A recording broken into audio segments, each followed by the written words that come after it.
Finally আইসিসির একটা ভালো ইভেন্ট জিততে পারছে সাউথ আফ্রিকা। তাদের যে মানে চোকার সেতম কাড়া, এটা কিন্তু ফাইনালি ব্রেকআউট করছে টেম্পা বাবুমা। দুর্দান্ত একটা টেস্ট দেখলাম আমরা, দ্য আলটিমেট টেস্ট, যেটা আমরা কইতে পারি যে ডাব্লিউটিসির ফাইনাল।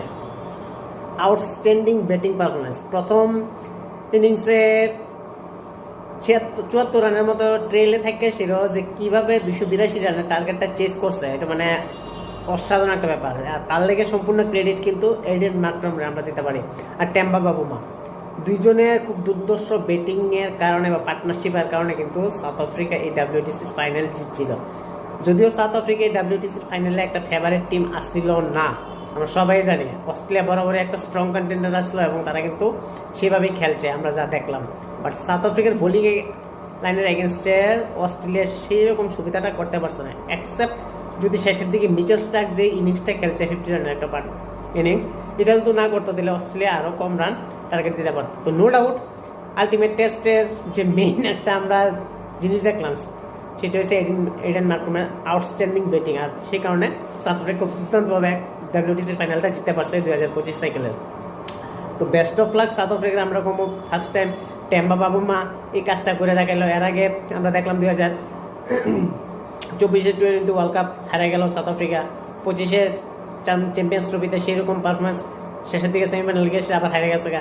তো এই হচ্ছে সাউথ আফ্রিকার স্ট্রাগল। বহুত বছর পরে তারা আইসিসির একটা মেইন ইভেন্ট জিততে পারছে।